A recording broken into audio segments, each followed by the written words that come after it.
तो बिफोर की जो आवाज है वो आप एक बार चेक करिए।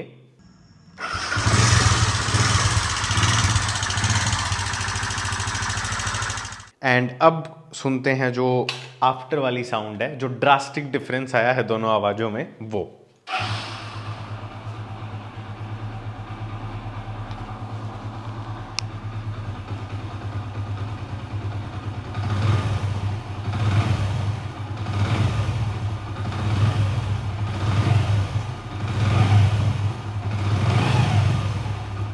हाय एवरीवन, स्वागत है आपका एक और नई वीडियो में। जैसा कि आप टाइटल से समझ गए होंगे, इस वीडियो में हम इंजन असेंबल करने वाले हैं आई स्मार्ट 110 सीसी वाला।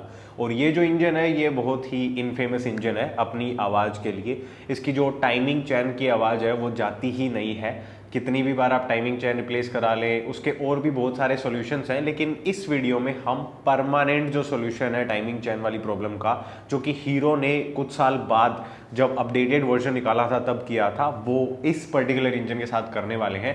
सारी चीज़ें डिटेल में होने वाली हैं इस वीडियो में। आपको ये इंजन प्रॉपर तरीके से कैसे असेंबल किया जाता है वो पता चल जाएगा। साथ ही साथ जो टाइमिंग चैन की जो प्रॉब्लम है उसका सॉल्यूशन भी आपको मैं देने वाला हूं। सो मेक श्योर आप इस वीडियो को पूरा देखें। With that being said, without wasting much time, let's get started. Alright, so as usual हमारा जो इंजन क्लीनिंग का प्रोसेस है वो कंप्लीट हो चुका है। एंड जो पार्ट्स हैं उनको उसी ऑर्डर में रखा गया है जिस ऑर्डर में हम इनको फिट करने वाले हैं। तो एक एक करके पार्ट उठाते जाएंगे, फिट करते जाएंगे। अरेंजमेंट की वजह से आधी सरदर्दी जो है वो तो हमारी ख़त्म हो ही गई है। उसके अलावा आप बहुत सारे हीरो के जेन्युइन पार्ट्स देख रहे होंगे। उसका रीज़न ये है कि इनमें बहुत कुछ डैमेज था, तो इसलिए इसमें बहुत ज़्यादा खर्चा हुआ है, बहुत सारी चीज़ें चेंज हुई हैं। एक एक करके आपको सारी पता लगती जाएंगी। लेकिन यहाँ पर जो इम्पोर्टेंट चीज़ है जो कि नोटिस करने वाली है वो ये कि इस इंजन में बहुत सारे जो पार्ट्स हैं ना वो हमारी 100 सीसी की जो स्प्लेंडर आती है ना उसके जैसे हैं। तो जो जो पार्ट्स एग्जैक्टली सेम है स्प्लेंडर जैसे, उनको मैं डिटेल में नहीं बताने वाला हूँ। रीज़न बीइंग कि उसके लिए मैंने ऑलरेडी एक पूरी सीरीज़ बना रखी है। तो मैं डिस्क्रिप्शन में आपको सारी जो रिक्वायर्ड वीडियोस हैं उनका लिंक दे दूंगा। मेक श्योर करें आप उनको चेकआउट करें। उनमें सुपर डुपर डिटेल में बताया गया है एक एक चीज़ को कैसे फिट करना है, कैसे असेंबल करना है। लेकिन मोटे मोटे तौर पर आपको इस इंजन में मैं बताने वाला हूँ। साथ ही साथ जो जो इस इंजन में अलग चीज़ें हैं उनके बारे में प्रॉपर डिटेल में आपको जानकारी मिलने वाली है। तो कहीं भागने की ज़रूरत नहीं है। बस अब अपना जो सबसे पहले लेफ्ट साइड का जो क्रैंकेस है उसको उठाते हैं एंड अपनी असेंबली स्टार्ट करते हैं। तो क्रैंकेस के दोनों जो बैरिंग्स हैं वो रिप्लेस किए जा चुके हैं। ये जो प्लेट है इसको मैंने हटाया नहीं बिकॉज ज़रूरत नहीं थी। इसके जो बोल्ट्स हैं उनको आप मेक श्योर करें कि आप चेक कर लें, कई बार ये ढीले मिल जाते हैं। तो वो चीज़ हो गई। उसके बाद में हमारी जो ऑयल पंप की शाफ्ट है उसको इंस्टॉल करेंगे एंड इसका जो ड्राइव गियर है उसको इंस्टॉल करना है। तो ये जो शाफ्ट का ये हिस्सा है ये यहाँ से जाएगा। सबसे पहले इसमें थोड़ा सा ऑयल डालेंगे। उसके बाद ये है हमारा ऑयल पंप का गियर। वैसे तो आप इसको कैसे भी लगा सकते हैं, बट मैं ये जो लेटेस्ट वगैरह हैं ये बाहर रखना पसंद करता हूँ। और ये 100 सीसी वाली से थोड़ी सी अलग है, तो इनको आप मिक्स ना करें। इसको हम यहाँ पर प्लेस करेंगे कुछ इस तरीके से। एंड जो हमारा गियर है उसके जो थ्रेड्स हैं उनको हम इस होल से अलाइन करेंगे। एंड फिर हमारी जो शाफ्ट है उसको हम इंसर्ट करके स्क्रू करेंगे। There we go. उसके बाद में एक फ्लैट हेड स्क्रू ड्राइवर की हेल्प से जो गियर है उसको कुछ इस तरीके से लॉक कर लेंगे। एंड दूसरी साइड से ये इसका एक स्पेशल टूल आता है, इसकी हेल्प से टाइट कर देंगे। इसमें ज़्यादा शक्ति का प्रदर्शन है वो ना करें। एंड अभी एज ए नेक्स्ट स्टेप जो हमारी गियर बॉक्स असेंबली है उसको प्लेस करने वाले हैं। तो ये एग्जैक्टली स्प्लेंडर जैसी है। इवन सारे के सारे जो पार्ट्स हैं उनके पार्ट नंबर्स हैं वो सारे सेम है। तो ये मैंने डिटेल में बता रखी है, बार बार रिपीट करने का कोई फ़ायदा नहीं है। इस असेंबली को कुछ इस तरीके से हमें होल्ड करते हुए प्लेस करना है। हमारी जो आउटपुट शाफ्ट का ये वाला सेक्शन है ये यहाँ से जाएगा एंड इनपुट शाफ्ट का ये जो सेक्शन है ये यहाँ पर लगेगा। और जो हमारा गियर ड्रम है वो वहाँ पर रहेगा। तो इनको इस तरीके से लगाना है। लगाने से पहले आप मेक श्योर करें सारी जगह आप अच्छे से ऑयल लगा लें। एंड ये जो पर्टिकुलर गियर बॉक्स है इसमें एक तो जो फोर्क है शिफ्टर का वो हमने नया डाला है। एंड इनपुट शाफ्ट पूरी की पूरी नई है। मतलब ये गियर एंड बाकी के जो 3 गियर्स हैं ये सारे के सारे नए हैं, सारे कट चुके थे। तो हीरो को थोड़ा सा अपनी क्वालिटी पर ध्यान देना चाहिए, क्योंकि सिर्फ 40,000 किलोमीटर चला है ये इंजन। उस हिसाब से देखा जाए तो इतना जल्दी गियर्स का कटना सही नहीं है। तो अब इनको इंस्टॉल करने की बारी है। तो मेक श्योर करें नीचे की साइड जो वॉशर रहता है वो प्रॉपर अपनी पोजीशन पर हो। एंड विद दैट सेड, जो हमारा गियर बॉक्स है वो कुछ इस तरीके से लगने वाला है। एंड जितने भी गियर्स वगैरह हैं उनको सबको मैंने अच्छे से ऑयल से लुब्रिकेट कर दिया है। और अब बारी आती है जो हमारी किक शाफ्ट है उसको लगाने की। तो किक शाफ्ट भी एग्जैक्टली 100 सीसी की जैसी आती है वैसी ही है, तो इसमें भी कोई डिफरेंस नहीं है, इसलिए मैं ज़्यादा एक्सप्लेन कर नहीं रहा हूँ। इसमें ये एक वॉशर लगता है कुछ इस तरीके का, तो इसको आप ज़रूर याद से लगाएं। एंड ये वाला हिस्सा ऑयल से अच्छे से लुब्रिकेट कर लिया है, तो अब हम इसको ड्रॉप कर देंगे, अच्छे से अलाइन करेंगे नीचे वाले गियर के साथ and we are good to go. And अभी हम लगाने वाले हैं जो क्रैंक शाफ्ट है उसको। तो नॉलेज के लिए बता देता हूँ, ये पूरी की पूरी 100 सीसी वाली क्रैंक शाफ्ट है, कनेक्टिंग रोड भी वही है, सारा कुछ सेम है। तो इसमें दोनों तो बेरिंग्स हैं वो मैंने चेंज कराए हैं। एंड ये जो कनेक्टिंग रोड एंड इसकी जो पूरी असेंबली आती है, पिन वगैरह बेरिंग वगैरह, वो सारे इसके चेंज हो चुके हैं। और अभी इसमें जो ये टाइमिंग चैन का जो गियर है, इसकी साइड को हम नीचे की तरफ रखते हुए इसको लगाएंगे। एंड यहाँ पर अच्छे से मैंने ऑयल है वो लगा दिया है, तो इसको ड्रॉप होने में ज़्यादा दिक्कत होनी नहीं चाहिए। There we go. अभी यहाँ से ऑयल डालेंगे एंड जो क्रैंकशाफ्ट है एक बार उसको रोटेट कर लेंगे, ताकि जो हमारी कनेक्टिंग असेंबली है उसमें अंदर प्रॉपरली ऑयल चला जाए और ये सूखी ना चले बिल्कुल भी। एंड इसी के साथ हमारा जो क्रैंकेस के अंदर लगने वाला जो सारा सामान है वो हमने इंस्टॉल कर दिया है। अब लगने वाली है डावल पिन। तो दो लगती हैं, एक ये रही, एक यहाँ पर पहले से लगी हुई है वो निकली नहीं थी, तो दूसरे वाली जो है वो यहाँ पर लगेगी कुछ इस तरीके से। एंड फिर लगेगा इसका पेपर गैस्केट। तो इस पर मैंने ग्रीस की अच्छे से पेस्टिंग की है, ताकि जस्ट इन केस हमें इसको फिर से निकालना पड़ जाए तो ये डैमेज ना हो। और साथ ही साथ थोड़ी सी सीलिंग है वो भी मेरा सा मानना है कि बेटर होती है जब आप पेपर गैस्केट को ग्रीस से थोड़ा सा वेट कर देते हैं ना तब। तो इसको अच्छे से अलाइन करते हैं डावल पिन्स के साथ एंड सारे जो होल्स हैं उनके साथ। यहाँ पर ये जो सेक्शन है ये अभी नहीं काटेंगे, इसको कट करना पड़ेगा बट वो बाद में करेंगे हम। अभी हमारा जो RH क्रैंकेस है वो लगाते हैं। तो इसमें भी इसके दोनों जो बेरिंग्स हैं वो मैंने रिप्लेस कर दिए थे। एंड इसमें जो बेरिंग किट आती है पूरी की पूरी वो भी हमारी जो 100 सीसी वाली है वही आती है, लेकिन इसका जो पेपर गैस्केट है वो 100 सीसी जैसा नहीं है, वो अलग है, क्योंकि 100 सीसी में हॉरिजॉन्टल इंजन आता है एंड ये जो इंजन है ये वर्टिकल भी नहीं है, तो इसको हम सेमी वर्टिकल बोल सकते हैं, मतलब ये आधा वर्टिकल है। So with that being said, अभी सारे जो होल्स हैं उनको प्रॉपर तरीके से अलाइन करते हुए हमारा जो RH क्रैंकेस है उसको फिट करते हैं। एंड जो बेरिंग्स वगैरह हैं उनको मैंने पहले ही लुब्रिकेट कर लिया था, तो अब तक आई थिंक का प्रोसेस है वो समझ ही गए होंगे। There we go. एंड अभी दोनों जो क्रैंकेसेस हैं उनको एक साथ होल्ड करते हुए हम इसको पलट देंगे। एंड अभी लगाएंगे बोल्ट्स। टोटल 7 बोल्ट हैं, 2 सबसे लंबे बोल्ट हैं एक जैसे, उसके बाद में 4 बोल्ट्स हैं वो बीच की साइज़ के हैं वो भी एक जैसे हैं, एंड एक ये छोटा बोल्ट है जो कि जो बीच वाले बोल्ट्स हैं उनसे कुछ इस साइज़ का है कंपैरिजन में। तो अभी सबसे पहले जो सबसे छोटा वाला बोल्ट है वो यहाँ पर जाएगा। 2 जो सबसे लंबे बोल्ट्स हैं वो एक तो लगेगा यहाँ पे एंड दूसरा लगेगा यहाँ पे, एंड फिर बच जो गए वो हमारे बचे हुए जो होल्स हैं उनमें लग जाएंगे। एंड अभी इनको क्रिस क्रॉस पैटर्न में टाइट करना है। टॉर्क इनका एग्जैक्ट टॉर्क मेरे को पता नहीं है क्योंकि इसकी वर्कशॉप मैनुअल मेरे पास नहीं है, बट 8 to 10 न्यूटन मीटर्स के जो टॉर्क है उस पर आप इनको टॉर्क कर सकते हैं क्रिस क्रॉस पैटर्न में। तो अभी इनको मैं टाइट कर लेता हूँ। एंड उसके बाद में ये एक 10 मिलीमीटर का बोल्ट है जो कि यहाँ पर हमारा जो शिफ्टर ड्रम है उसके लिए लगेगा। एंड इसको हमें ज़्यादा ज़ोर से टाइट नहीं करना है, इसको खाली हल्के हाथ से टाइट करके छोड़ देंगे। एंड उसके बाद में ये एक कैप है, इस पर आप थोड़ा सा जो RTV सिलिकॉन है वो लगा लें ताकि जो ऑयल लीकेज है वो ना हो। और उसके बाद इसको यहाँ पर कुछ इस तरीके से प्लेस करना है, इसको प्रॉपरली अंदर तक हमें पुश करना है एंड दैट्स इट। इसके बाद यहाँ पर 2 ऑयल सील्स लगती हैं, एक हमारी आउटपुट शाफ्ट की, एक हमारी गियर शाफ्ट की। तो वो मैंने जब लेफ्ट साइड का क्रैंकेस था उसके बेरिंग्स लगाए थे तभी लगा दी थी। आप चाहें तो उस टाइम लगा सकते हैं या फिर अभी भी सही टाइम है इनको लगाने का। उसके बाद में ये टोटल 6 पिन्स हैं, 4 बड़ी 2 छोटी, जो कि शिफ्टर ड्रम में लगेंगी। तो ये 2 जो पिन्स हैं ना, ये तो एक यहाँ पर और दूसरी यहाँ पर लग जाएगी, एंड बची हुई ये जो 4 पिन्स हैं ये इन 4 होल्स में लगने वाली हैं।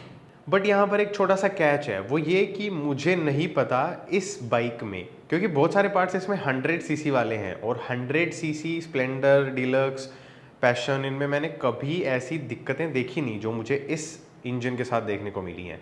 तो या तो इस पर्टिकुलर इंजन को कुछ ज़्यादा ही अब्यूज़िव तरीके से काम में लिया गया है, या फिर इसकी मेंटेनेंस नहीं हुई, या जो भी, आई डोंट नो। इसकी शिफ्टर की जो पिन्स हैं वो तक डैमेज्ड हैं।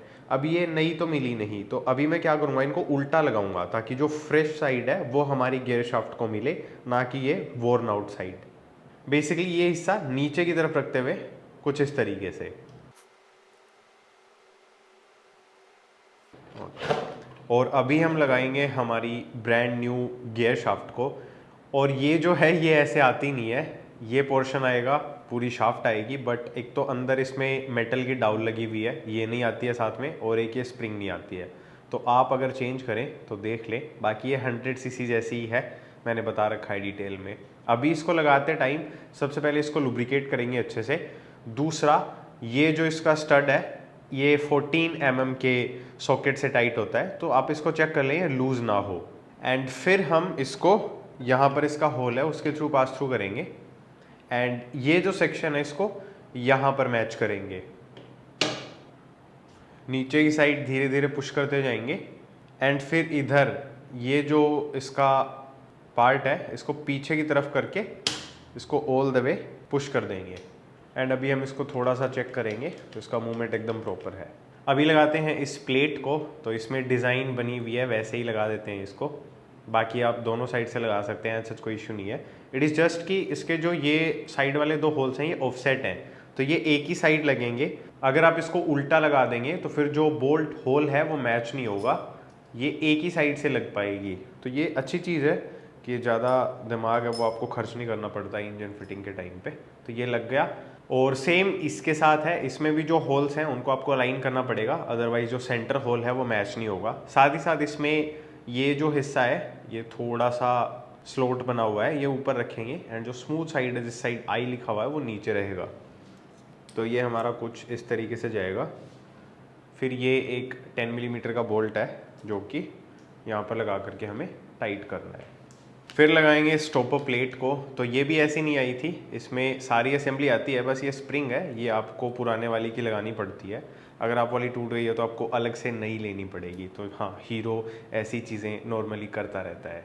इसमें ये जो सेक्शन है, ये जो घूमने वाला रोलर है ये नीचे की तरफ रहेगा, एंड ये जो हमारा बोल्ट है ये यहाँ पर टाइट होगा। तो ये बेसिकली कुछ इस तरीके से लगेगा। सबसे पहले ये जो स्प्रिंग है इसको यहाँ पर क्रैंकेस की जो ये वॉल है इसके पास सटा के हम रखेंगे, एंड फिर हमारा जो बोल्ट है उसको हम टाइट करेंगे।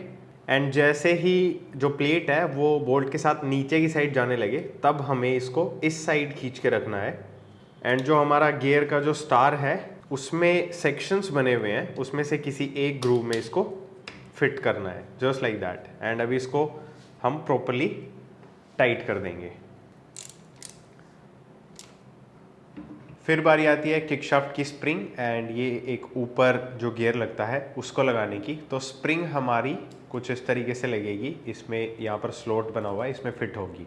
एंड साथ ही साथ ये जो हमारा गियर है इसमें एक बड़ा सा आपको ये डॉट दिख रहा होगा, इस डॉट को हम हमारी जो किक शाफ्ट है उसमें भी आपको डॉट जो है वो दिख जाएगा। एक ये नीचे की तरफ है, एक ऊपर की तरफ है, ये बेसिकली एक ही लाइन में है, तो डोंट वरी। किसी भी एक के साथ आप इसको मैच करके लगाएंगे तो दूसरा ऑटोमेटिकली मैच हो जाएगा। ये जस्ट आपको रेफरेंस का आइडिया लग जाए उसके लिए है। तो फिलहाल हमारा ये जो डॉट है ये इस वाले डॉट के एकदम सामने है, एंड जो डॉट की पोजीशन है वो वैसे की वैसी रखते हुए हम ये जो हिस्सा है इसको यहाँ पर फंसाएंगे। तो उसके लिए हमें इसको घुमाना पड़ेगा। थोड़ी तो हमारी शाफ्ट है वो भी साथ में घूमेगी, लेकिन यहाँ पर ये सेक्शन है इसको यहाँ पर फंसना है, एंड इस वाले को हम वहाँ लगाएंगे। बिल्कुल कुछ इस तरीके से। एंड अभी ये जो गियर है इसको पूरा नीचे की साइड पुश कर देंगे एंड जो डॉट है उसको एक बार फिर से वेरीफाई कर लेंगे। तो ये जो डॉट है ये इन दोनों डॉट्स के बिल्कुल सामने है, तो दैट मीन्स हमारी जो किक शाफ्ट है उसकी जो टाइमिंग है वो प्रॉपर हो गई है। और अभी यहाँ पर एक ग्रूव आपको बना हुआ दिखेगा, उसमें हमें ये सर्कलिप है इसको लगाना है। और ऐसा करने के लिए आपको एक सर्कलिप प्लायर की ज़रूरत पड़ेगी। वैसे आप जुगाड़ से भी कर सकते हैं, लेकिन अगर प्रॉपर टूल यूज़ करेंगे तो अच्छा रहेगा। There we go. अच्छे से इसको एक बार चेक कर लेंगे कि ये प्रॉपर अपना जो स्लॉट है उसमें फिट हो गई है क्या। एंड अभी हमारी जो इनपुट शाफ्ट है उसको घुमा करके देखेंगे, कोई भी अजीब तरीके की आवाज़ नहीं आनी चाहिए। बाय दैट आई मीन कि अगर किक शाफ्ट की जो टाइमिंग है वो प्रॉपर नहीं होगी तो कुछ इस तरीके की आवाज़ आएगी, लेकिन इसकी टाइमिंग अगर प्रॉपर होगी तो एकदम स्मूथली और साइलेंटली चलेगी। और अभी इसी टाइम पर हम चाहें तो हमारे जो गियर्स हैं उनको भी चेक कर सकते हैं कि जो शिफ्टिंग है वो प्रॉपर हो रही है क्या। तो फर्स्ट लग गया, सेकंड, थर्ड एंड फोर्थ। और ये जो हल्का सा ये जो अटक रहे हैं गियर्स ये नॉर्मल है, क्योंकि इनपुट शाफ्ट की जो स्पीड है वो काफ़ी तेज़ होती है जब इंजन चलता है तब, और हम उतनी स्पीड को अपने हाथ से मैच कर नहीं सकते हैं। साथ ही साथ अभी इसमें ऑयल भी नहीं है, बहुत सारी चीज़ें हैं, तो हल्का फुल्का अगर अटके तो कोई दिक्कत नहीं है। हाँ, शिफ्ट ही ना हो या ज़रूरत से ज़्यादा आपको अटकता हुआ फील हो रहा है, देन दैट्स अ प्रॉब्लम। तो अभी हमारा न्यूट्रल हो गया। अभी लगाने वाले हैं ऑयल पंप को। तो इसका पंप है उसको खोल के आप अच्छे से चेक ज़रूर कर लें।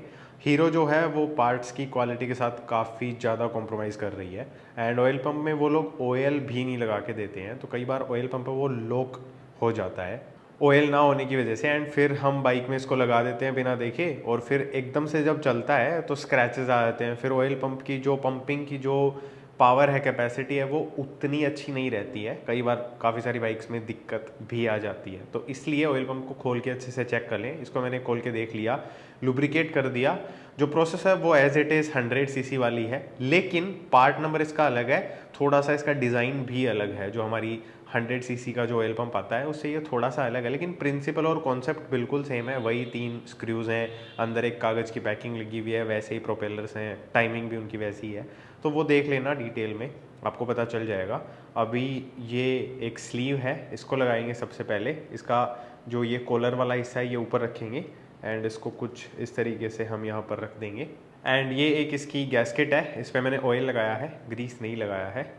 इसको इसके साथ मैच कर लेते हैं अच्छे से। एंड अभी जो हमारा ऑयल पंप है उसको हम यहाँ पर कुछ इस तरीके से लगाएंगे, और लगाते टाइम ये जो हिस्सा है, ये जो कट बना हुआ है, हमारी जो ऑयल पंप की शाफ्ट है उसको इस कट में फंसाना है। तो उसके लिए हम इसको रखते टाइम नीचे की तरफ से हमारा जो गियर है उसको थोड़ा सा घुमाएंगे तो ये फिट हो जाएगी, एंड एकदम फ्लश प्रॉपर तरीके से हमारा जो ऑयल पंप है वो फिट हो जाए, तब हमें इसको छोड़ देना है। फिर ये लगाएंगे 3 8 मिलीमीटर के बोल्ट्स। 2 बोल्ट छोटे हैं, सेम साइज़ के हैं, एक बोल्ट है वो इनसे लंबा है। तो जो बड़ा वाला जो बोल्ट है वो लगेगा यहाँ पर, एंड जो छोटे बोल्ट्स हैं वो बाकी के 2 जो स्लॉट्स हैं उनमें लग जाएंगे, एंड इनको करना है टाइट। अभी लगाते हैं ऑयल पंप की जाली, जिसको स्ट्रेनर बोलते हैं। तो इसको हम यहाँ पर, इसके लिए सेक्शन बना हुआ है, इसमें कुछ इस तरीके से इंसर्ट कर देंगे प्रॉपरली। उसके बाद में लगाएंगे प्राइमरी गियर को। तो इसमें ये जो हिस्सा है ये हम नीचे रखते हुए इसको कुछ इस तरीके से प्लेस करेंगे। फिर ये एक वॉशर है, ये लगेगा, एंड उसके ऊपर लगेगी हमारी जो क्लच हाउसिंग है उसकी स्लीव। तो ये जो स्लीव है इसको अच्छे से लुब्रिकेट करते हुए हमें लगाना है यहाँ पर कुछ इस तरीके से। फिर प्लेस करनी है क्लच हाउसिंग। तो इसके जो ये टीथ हैं, दांतें हैं, उनको जो हमारी प्राइमरी गियर हमने लगाई है उसके साथ मैच करते हुए लगाना है। उसके बाद में ये एक पतला सा वॉशर है, ये प्लेस होने वाला है, तो इसको हम यहाँ पर रखेंगे। उसके बाद में ये 2 शी शेप के वॉशर्स हैं जिनको कट वॉशर भी बोलते हैं, तो इनको हम यहाँ पर रखेंगे। इनमें रखते टाइम बस थोड़ा सा ध्यान ये रख लेना है कि इनमें एक जो हिस्सा है वो फ्लैट है, मतलब जब आप इनको हाथ में लेकर के महसूस करोगे ना तो एक हिस्सा जो है वो आपको बहुत ही स्मूथ राउंड महसूस होने वाला है, एंड दूसरा जो है वो थोड़ा सा समतल या खुरदरा महसूस होने वाला है। तो जो समतल या खुरदरा हिस्सा है वो दोनों का एक तरफ रखना है। तो इस केस में मैं स्मूथ जो हमारी साइड है वो ऊपर रख रहा हूँ, तो ये ऐसे लगा रहा हूँ मैं। यहाँ पर हमारी जो इनपुट शाफ्ट है उसमें इनके लिए पहले से कट बना हुआ है, तो ये उसमें जा कर के कुछ ऐसे लगेंगे। अब इनको रोक के रखने के लिए ये एक कैप वॉशर है, ये लगेगा। तो इस साइड ये प्लेन है एंड इस साइड इसमें जगह है जो कि हमारे जो ये कट वॉशर्स हैं इनको फंसा के रखेगी। तो ये कुछ ऐसे हमें प्लेस करना है। उसके बाद में हमें तैयार करना है हमारा जो हब सेंटर की असेंबली है वो। तो इसमें hub centre and pressure plate और फ्रिक्शन प्लेट ये सारा कुछ रहता है। डिटेल में इसलिए नहीं बता रहा हूँ बिकॉज एग्जैक्टली सेम प्रोसेस है, 100 सीसी की जैसी। वही प्रेशर प्लेट है, वही फ्रिक्शन प्लेट है, हब सेंटर भी सेम है। लेकिन फिर भी थोड़ी सी टिप तो ले ही लो। इसमें सबसे पहली चीज़ जो हमें माइंड में रखनी है वो ये कि जब हम प्रेशर प्लेट और फ्रिक्शन प्लेट लगाएं तो उनको ऑयल से अच्छे से लुब्रिकेट करके लगाएं। साथ ही साथ सबसे पहले फ्रिक्शन प्लेट लगेगी, फिर एक प्रेशर प्लेट, फिर फ्रिक्शन प्लेट, फिर प्रेशर प्लेट, ऐसे लगने वाली हैं। तो टोटल इस इंजन में 4 तो हमारी फ्रिक्शन प्लेट्स लगती हैं और 3 प्रेशर प्लेट्स लगती हैं। और फ्रिक्शन प्लेट्स जो हैं वो लगाते टाइम आप ये कर सकते हैं कि जो लेटर्स वगैरह लिखे हुए जैसे इसमें लिखा हुआ है 2024 185 हीरो लिखा हुआ है, ये हम सारी प्लेट्स का ऊपर की तरफ रखेंगे। एंड जो हमारी प्रेशर प्लेट है उसमें एक साइड तो हमारी प्लेन होती है, मतलब समतल होती है, खुरदरी होती है, और दूसरी जो साइड है वो थोड़ी सी राउंड, थोड़ी सी स्मूथ होती है। तो जो राउंड वाली साइड है वो तीनों प्रेशर प्लेट की एक तरफ रखनी है। तो इस केस में मैंने जो हमारी समतल खुरदरी साइड है उसको ऊपर की तरफ रखा है। तो 3 जो हमारी प्रेशर प्लेट्स है तीनों मैंने ऐसे ही लगाई हैं, और आपको भी सेम तरीके से लगानी है। डिफरेंट मतलब समतल एक में किसी साइड कर दी, एक में किसी साइड कर दी तो दिक्कत आ सकती है। उसके बाद में लास्ट जो हमारी फ्रिक्शन प्लेट है वो भी वैसे ही लगानी है। फिर इसमें लगाना है ऑयल एंड फिर हमारी जो सेंटर है उसको लगा देंगे। अभी इसको ऐसे प्लेस करना है हाउसिंग में, बट एक जो हमारी फ्रिक्शन प्लेट है उसको हम ऑफसेट करेंगे ऊपर वाली को। 3 जो है वो एक तरफ रहेंगी, एक है वो अलग रहेगी। हमारी जो हाउसिंग है उसमें भी ऐसे ही कटआउट्स बने हुए हैं। और ये जो सेंटर में जो स्प्लाइंस हैं उनको हम इनपुट शाफ्ट की जो ये स्प्लाइंस हैं इनके साथ मैच करेंगे। तो इसको कुछ इस तरीके से हमें रोटेट करते हुए लगाना पड़ेगा। There we go. अभी आप देख सकते हैं 3 जो फ्रिक्शन प्लेट्स हैं वो इस वाले स्लॉट में हमने रखी हैं और ऊपर वाली हमें अलग रखनी है। फिर लगेगा बेलीवेल वॉशर और इसका क्राउन नट। तो नट तो कैसे भी लगा सकते हैं, वॉशर है उसमें आप डॉट है उसको ऊपर रख के लगा सकते हैं, थोड़ा बेटर रहेगा। और ये जो नट है इसको टाइट करने के लिए एक तो आपको ये क्लच होल्डर चाहिएगा जो कि कुछ इस तरीके से जो हमारा क्लच है उसको होल्ड कर लेता है। एंड ये एक आपको स्पेशल टूल लगेगा जो कि आपको आगे इधर वाले नट में भी काम में आएगा, बट ये वाली जो इसकी साइड है ये यहाँ पर कुछ इस तरीके से लग जाती है एंड फिर आप इसको टाइट कर सकते हैं। फिर लगानी है इसकी 4 स्प्रिंग्स, चारों सेम है एंड इनकी डायरेक्शन भी सेम है, ऐसा नहीं है कि ये ऐसे लगेगी या ऐसे लगेगी। फिर ये प्लेट है, इसको लगाना है, इसका ये हिस्सा ऊपर रखना है और ये लगाने हैं इसके 4 बोल्ट्स। इनमें ध्यान ये रखना है जब इनको टाइट करें तब इनको क्रिस क्रॉस पैटर्न में थोड़ा थोड़ा करके टाइट करना है। एक बोल्ट है उसको आप पूरा टाइट ना करें, वरना होगा क्या, सारा जो लोड है वो एक साइड पे आ जाएगा और प्लेट है ये टूटने के चांसेस रहते हैं।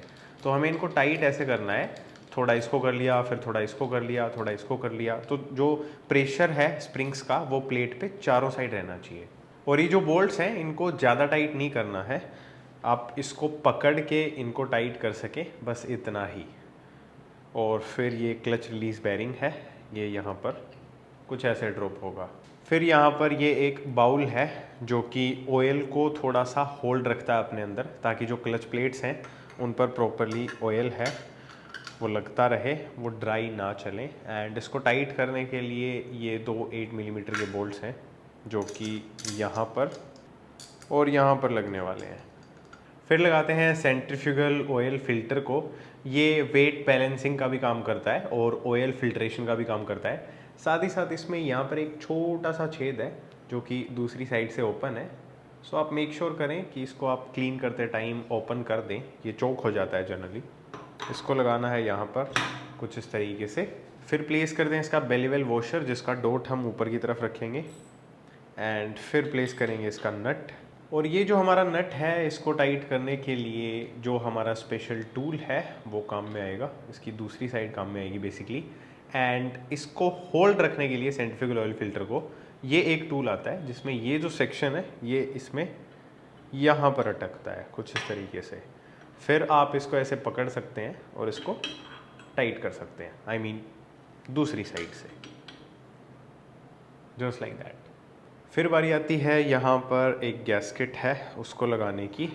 गैस्केट को लगाना है, जो होल्स हैं उनको प्रॉपर्ली अलाइन करना है, और जो गैस्केट है उस पर मैंने थोड़ा सा ग्रीस यूज़ किया है। उसके बाद में प्लेस करेंगे इस कैप को, तो ये हिस्सा ऊपर रखेंगे। इस साइड ये एक ऑयल सील है जो कि मैंने चेंज कर दी है, आप देख सकते हैं। एंड इसके भी जो होल्स हैं उनको अलाइन करते हुए इसको प्लेस करना है।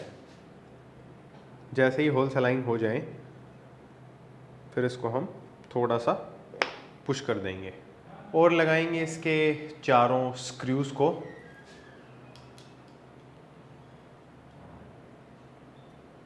और फिर इनको टाइट कर देंगे। एंड अभी बारी है जो लोकेटिंग डावल्स हैं उनको प्लेस करने की। तो एक तो गई यहाँ पर, एंड जो सेकंड वन है वो यहाँ पर लगेगी। फिर लगाएंगे जो आरएच कवर का गैस्केट है उसको, तो ये कुछ इस तरीके से प्लेस होने वाला है। सारे जो होल्स वगैरह हैं वो अलाइन कर लेंगे। फिर प्लेस करेंगे आरएच कवर को। तो सबसे पहले जो किकशाफ्ट की ऑयल सील है उसको चेंज करना है, कर चुका हूँ मैं। फिर हमारा जो ये क्लच का जो लीवर है उसको लगाना है। इसमें यहाँ पर एक ओरिंग लगती है उसको चेंज करना है, वो भी मैं कर चुका हूँ। फिर इसमें ये एक क्लच स्प्रिंग लगती है जो कि हीरो में काफ़ी जल्दी ख़राब होती है, तो ये भी रिप्लेस कर दी है मैंने। और इस स्प्रिंग की जो प्लेसमेंट है वो कुछ इस तरीके से रखनी है हमें। एंड ऐसा रखते हुए शाफ्ट है उसको लुब्रिकेट कर लेना है और फिर यहाँ से पास थ्रू करना है। And there we go. फिर दूसरी साइड ये एक पुश पिन है, इसको यहाँ पर लगाना है कुछ ऐसे, और इसको हम लगाएं तब ये गिरे ना, उसके लिए हम हमारा जो रिलीज़ लीवर है उसको उल्टी साइड, इस साइड एकदम टाइट पकड़ के रखेंगे। तो अभी आप देखेंगे ये बाहर नहीं आ रहा है। ऐसा रखते हुए जो किक शाफ्ट है उसको अच्छे से ऑयल से लुब्रिकेट कर लेना है ताकि ये जो ऑयल सील है उसको डैमेज ना करे। एंड फिर हम होल्स को अलाइन करते हुए जो आरएच कवर है उसको प्लेस कर देंगे। उसके बाद इसके टोटल 9 बोल्ट्स हैं वो लगने वाले हैं। तो जो 7 बोल्ट हैं वो सेम साइज़ के हैं, छोटे हैं, एंड 2 जो बोल्ट्स हैं वो सबसे बड़े हैं। तो सबसे पहले नीचे की साइड सारे छोटे वाले बोल्ट्स लगने वाले हैं, इधर भी एंड यहाँ पर भी, एंड सेम ऐसे ही फ्रंट की तरफ। फिर 2 जो बचे हुए बोल्ट्स हैं वो एक तो यहाँ पर जाएगा एंड सेकंड वन यहाँ पर, और अभी इनको क्रिस क्रॉस पैटर्न में टाइट करना है। एंड अभी जो हमारी डिपस्टिक है उसकी जो ओरिंग है सबसे पहले उसको प्लेस करते हैं, एंड फिर डिपस्टिक को एक बार टेम्परेरीली लगा करके हैंड टाइट कर देते हैं। एंड अभी बारी है हमारा सिलेंडर किट जो है उसको 1 बाय 1 करके इंस्टॉल करने की। इसमें काफ़ी सारी चीज़ें आती हैं, तो यही एक ऐसा मोस्ट इम्पोर्टेंट और मोस्ट एक्सपेंसिव पार्ट है जो कि हम चेंज करके लगाने वाले हैं। मीन्स कि ये जो सिलेंडर किट है ये इस वाले मॉडल का नहीं है, इससे जो अपडेटेड मॉडल आया है उसका है। मैं दिखाता हूँ आपको क्या डिफरेंस है। ऑलराइट, सो ये अपना पुराना ब्लॉक है एंड ये नया है। तो इसमें सबसे पहले यहाँ पर जो टाइमिंग चैन का जो पैड लगता है, काइंड ऑफ मतलब वो टाइमिंग चैन की गाइड ही है बट हम पैड से समझ लेते हैं उसको, उसका यहाँ पर बोल्ट होल है, लेकिन इसमें वो बंद है। बाकी सब कुछ एग्जैक्टली सेम है, जैसे कि यहाँ पर जो पाइप लगती है उसको होल्ड करने के लिए थ्रेड बने हुए हैं, एंड इस साइड भी आप देख सकते हैं आइडेंटिकल है। Same goes with this side, नीचे से भी सब कुछ सेम ही है। जो डिफरेंस है वो एक तो बोल्ट होल का है, एंड दूसरा जो डिफरेंस है दैट इज़ इस साइड में, यहाँ पर कुछ नहीं है। एंड इसमें जो चैन टेंशनर है उसके लिए जगह बनी हुई है। तो अब ये हम बना नहीं सकते किसी भी जुगाड़ से, इसलिए हमें सिलेंडर किट जो है वो पूरा ही चेंज करना पड़ता है। और ये जो परमानेंट सॉल्यूशन है आई स्मार्ट की टाइमिंग की नॉइज़ का, वो इसी से होता है। और ये आप तभी कर सकते हैं जब आप सिलेंडर किट चेंज कर रहे हो। दैट मीन्स कि आपका फुल इंजन का जब काम होगा तब आप जो टाइमिंग चैन की नॉइज़ है उससे छुटकारा पा सकते हैं। हालांकि आप चाहें तो हाफ इंजन में भी सिलेंडर किट रिप्लेस करके अपना ये जो काम है ये कर सकते हैं, but I think you got the point. तो पहला पार्ट जो हम चेंज करने वाले हैं नए रिवाइज्ड पार्ट के साथ, that is going to be this particular part. तो ये है किट एंड इसके पार्ट नंबर आप देख सकते हैं। तो अगर आप ये कन्वर्जन करने वाले हैं तो ये पर्टिकुलर पार्ट नंबर का जो सिलेंडर किट है वो आप खरीद लेना। अभी सबसे पहले हम पिस्टन में जो पिस्टन रिंग्स हैं उनको लगाने वाले हैं। और पिस्टन जो है 110 सीसी का ऑब्वियस सी बात है अलग है, लेकिन जो प्रोसेस है वो एकदम सेम है। पिस्टन रिंग कैसे लगेंगी एग्जैक्टली वैसे ही, टॉप 1 फिर टॉप 2 फिर ऑयल एक्सपेंडर रिंग फिर R1 एंड R2 एंड उनका कट कहाँ पे रखना है A to Z सारी चीज़ें मैंने डिटेल में पहले से बता रखी हैं। तो उसको मैं बार बार रिपीट करके टाइम वेस्ट नहीं करना चाहता हूँ। सीधा मैं जो रिंग्स वगैरह उनकी फिटिंग कर लेता हूँ एंड फिर नेक्स्ट जो जानने लायक प्रोसेस रहेगी उसके बारे में बात करेंगे। राइट, सो ये रहा अपना पिस्टन। इसमें जो इन लिखा हुआ है जिस साइड वो हम कार्बोरेटर की तरफ रखेंगे एंड दूसरी साइड है वो ऑटोमेटिकली हमारे एग्जॉस्ट की तरफ हो जाएगी। फिर ये है पिन, पिस्टन पिन, जो कि हमारा जो पिस्टन है उसमें से पास थ्रू होते हुए हम लगाएंगे। कनेक्टिंग रोड के भी बीच से जाएगी ये एंड लास्ट में फिर इसकी जो सर क्लिप है उसको लगाना है। तो सबसे पहले जो कनेक्टिंग रोड है उसको अंदर से लुब्रिकेट करेंगे, फिर जो पिस्टन है उसको ऊपर से स्लाइड करते हुए लेकर के आएंगे एंड फिर हमारी जो पिन है उसको अच्छे से लुब्रिकेट करना है एंड देन इसको यहाँ से स्लाइड करना है। दूसरी साइड की जो सर्कलिप है वो मैंने पहले ही लगा दी है।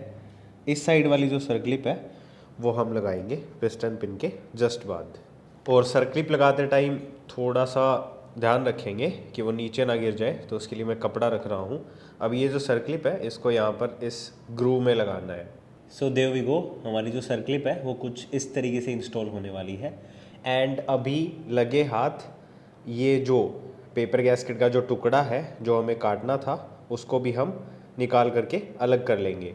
ऑफ वी गो, ये हो गया अलग। अभी सबसे पहले 2 डबल पिन्स है उनको लेना है एंड एक यहाँ पर लगने वाली है, दूसरी यहाँ पर। तो ऊपर से इनको स्लाइड करके कुछ इस तरीके से इनकी जो रेस्पेक्टिव प्लेसेस है उनमें हमें ड्रॉप कर देना है। उसके बाद में ये पेपर गैस्केट है, थोड़ा सा अलग टाइप की क्वालिटी का पेपर है ये, तो इसको हमें लगाना है। इसकी जो डायरेक्शन है वो कुछ इस तरीके से होने वाली है एंड इस पर मैंने थोड़ा सा ऑयल है वो अप्लाई किया है। तो ये यहाँ से स्लाइड होते हुए लगेगा, देयर वी गो। एंड फिर ये एक रबड़ की ओरिंग है जो कि यहाँ पर जो ऑयल ड्रेन की जो लाइन है उसमें लग जाएगी, जस्ट लाइक दैट। एंड अभी बारी है जो ब्लॉक है, जो सिलेंडर है हमारा, उसको लगाने की। तो इसकी जो सिलेंडर वॉल है उसको अच्छे से ऑयल से लुब्रिकेट कर लिया है। सेम ऐसे ही पिस्टन रिंग्स को अच्छे से लुब्रिकेट कर लिया है। तो अभी हमारा जो ब्लॉक है उसको हम जो स्टड्स है उनके होल्स के साथ पास थ्रू करते हुए पिस्टन के बराबर में लेकर के आते हैं कुछ इस तरीके से। और अभी एक फ्लैट हेड है, उसकी हेल्प से हम जो पिस्टन रिंग्स हैं उनको थोड़ा सा प्रेस करते हुए जो पिस्टन है उसको सिलेंडर में इंसर्ट करते हैं।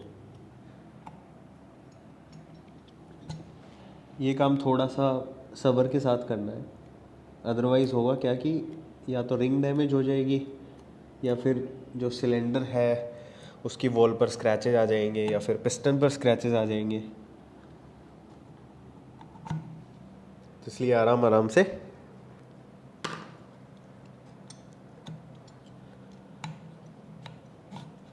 जो पिस्टन है उसको इंसर्ट करेंगे एंड अभी जो सिलेंडर है उसको ऑल द वे नीचे की तरफ हम इसके स्लॉट में फिट करेंगे इसको। There we go. अभी जो एक्स्ट्रा ऑयल है उसको वाइप डाउन कर लेते हैं। और अभी 2 लोकेटिंग डावल्स हैं, एक यहाँ पर लगेगी एंड दूसरे वाली यहाँ पर लगेगी। इनको इनकी प्लेसेस पे प्लेस करते हैं एंड फिर नेक्स्ट जो हमारा पार्ट है that is going to be ये वाली गाइड। तो ये जो गाइड है ये इस पूरे टाइमिंग किट का पार्ट है जो कि रिवाइज्ड जो लेटेस्ट मॉडल है उसमें से मैंने लिया है। तो इसका पार्ट नंबर है वो आप यहाँ पर चेकआउट कर सकते हैं। इसमें आपके ज़रूरत की सारी चीज़ें आ जाएंगी। इसमें आपका चैन टेंशनर आ जाएगा, आपकी दोनों गाइड्स आ जाएंगी, आपकी जो टाइमिंग चैन है वो आ जाएगी, टाइमिंग चैन का स्प्रोकेट आ जाएगा, और जो ऑयल का जो गियर था जो हमने चेंज किया था सबसे पहले वो भी इसी में आया था। तो इसमें सारा कुछ एक ही पार्ट नंबर में, एक ही पार्ट में आ जाता है। तो अभी ये जो गाइड है इसका ये वाला जो हिस्सा है इसको नीचे की तरफ, इसके लिए एक कट बना हुआ है सिलेंडर में, उसी में हमें फंसाना है। There we go.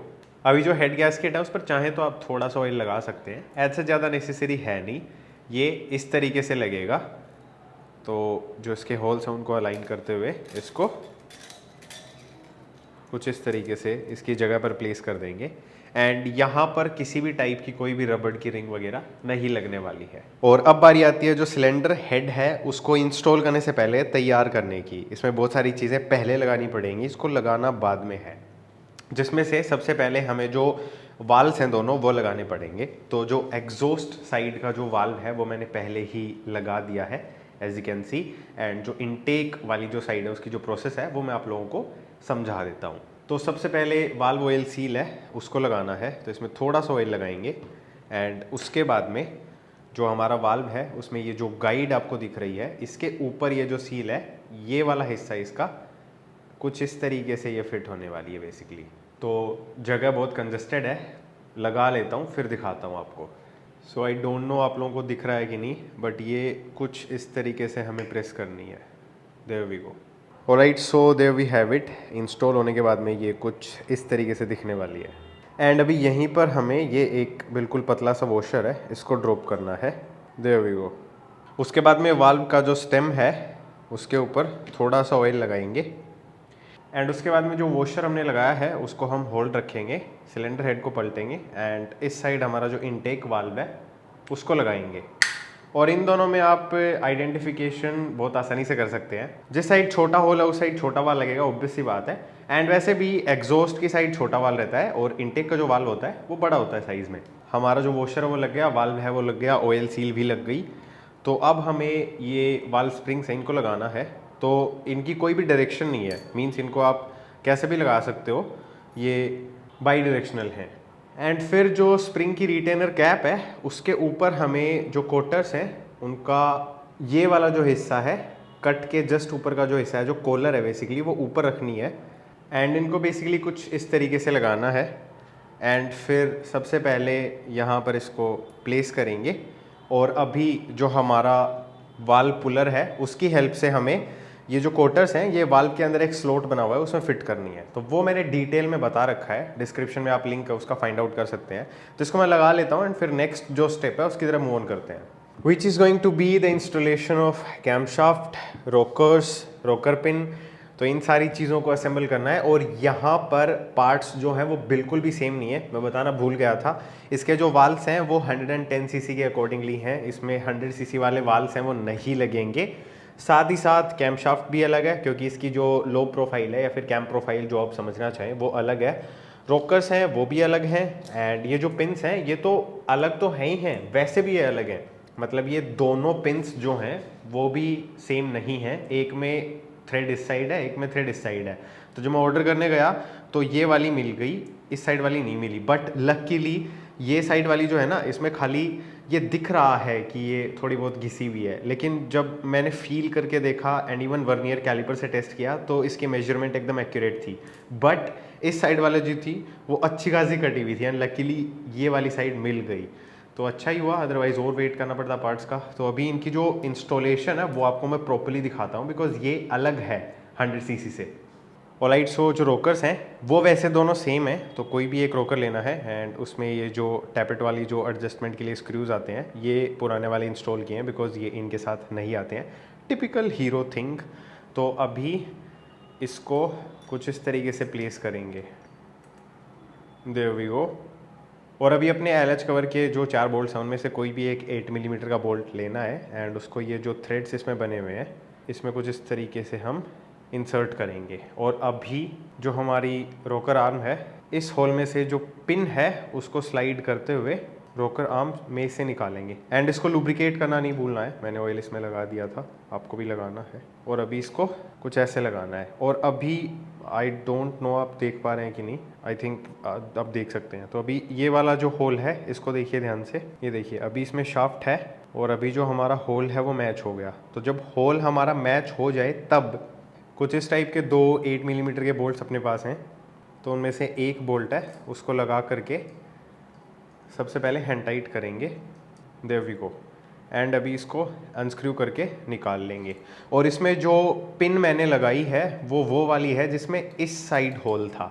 और अभी सेम प्रोसेस जो है वो एग्जॉस्ट वाला जो साइड है उसके लिए रिपीट करते हैं। सो देयर वी गो, रोकर लग गया। अभी दूसरी जो पिन है उसमें हमने बोल्ट है उसको लगा लिया। एंड अभी इसको भी ऑयल से लुब्रिकेट करके जो रोकर का जो होल है उसमें से स्लाइड करना है। एंड इसमें यहाँ पर जो होल है उसमें हमें जो हमारे थ्रेड्स हैं उनको अलाइन करना है। तो अभी ये हो चुके हैं अलाइन। अब लगाना है ये बोल्ट, परफेक्ट आ गया। अब इसको हैंड टाइट करेंगे और अभी अपना जो ये बोल्ट है इसको अनस्क्रू करके निकाल लेंगे। और अभी लगाते हैं कैमशाफ्ट को। वैसे कैमशाफ्ट आप बाद में भी लगा सकते हैं, बट आई वुड सजेस्ट कि आप अभी लगा लें। कैमशाफ्ट अगर इंसर्ट होने में दिक्कत करे तो थोड़ा सा कैमशाफ्ट को घुमा लीजिएगा ताकि जो लोब्स हैं वो जो रोकर्स के जो रोलर्स हैं उनको क्लियर कर जाएं। एंड जब कैमशाफ्ट ऑल द वे अंदर की तरफ आ जाएगी तो ये यहाँ पर फ्लशली अलाइन हो जाएगी। फिर हमें क्या करना है, ये एक 8 मिलीमीटर का बोल्ट है, इसको ये अलग है उनसे थोड़ा, ये दो जो बोल्ट्स हमने लगाए हैं ना उनसे, एक तो इसके थ्रेड भी अलग हैं और दूसरा ये लास्ट में इसमें एक टिप बनी हुई है जो कि कैमशाफ्ट के बैरिंग के आगे जा कर के रुक जाती है और कैमशाफ्ट को हिलने से रोकती है। तो अभी हम इसको भी हैंड टाइट कर देते हैं। सबसे पहले जैसे ही हम इसको ऑल द वे टाइट करेंगे तो फिर आप नोटिस करेंगे कि आप जो कैम शाफ्ट है उसको निकालना चाहेंगे तो आप उसको निकाल नहीं पाएंगे। तो ये तीनों जो बोल्ट्स हैं इनको हम अभी प्रॉपर्ली टाइट करेंगे। एंड उसके बाद में जो सिलेंडर हेड है उसको कुछ इस तरीके से स्टड्स के साथ होल्स को अलाइन करते हुए इंस्टॉल कर देंगे। इंस्टॉल करते टाइम जो गाइड है उसका भी थोड़ा सा ख्याल रखना है, हालांकि वो रास्ते में नहीं आएगी but just in case damage ना हो जाए। Better to be safe than sorry. हो गया। और अभी लगाना है सिलेंडर हेड का जो कवर है उसका गैस्केट। तो इसका ये वाला हिस्सा हम बाहर रखेंगे, ये जो कट है ये इस तरफ रखना है। तो ये बेसिकली कुछ इस तरीके से लगने वाला है। There we go. एंड अभी लगाएंगे इस कवर को। तो इसमें EX जो लिखा हुआ है दैट मीन्स एग्जॉस्ट, तो ये एग्जॉस्ट की तरफ रहेगा, विल गो लाइक दैट। फिर लगेंगे ये 4 वॉशर्स। तो इनमें 3 वॉशर जो हैं वो एक जैसे दिखेंगे और एक जो वॉशर है उसमें आपको हल्का हल्का कॉपरिश जो कलर है वो दिखेगा। तो जो कॉपरिश कलर वाला जो वॉशर है वो हम यहाँ पर रखेंगे। ये बेसिकली ये जो स्टड है इसमें से ऑयल आता है तो उसको लीकेज से रोकने के लिए है। एंड फिर ये जो बचे हुए 3 वॉशर्स हैं ये आप इंडिविजुअली किसी भी स्टड के ऊपर लगा सकते हैं। उसके बाद में ये 4 डोम नट्स हैं। सॉरी इनकी कंडीशन कुछ ज़्यादा ही टेरिबल है, रिप्लेसमेंट मिला नहीं, अदरवाइज़ चेंज कर देता। इनको लगाना है। तो इनमें कोई मतलब ये नहीं है कि ये यहाँ पे लगेगा ये यहाँ पे, इनको आप कैसे भी लगा सकते हैं। और इनको लगा करके सबसे पहले आपको हैंड टाइट करना है क्रिस क्रॉस पैटर्न में।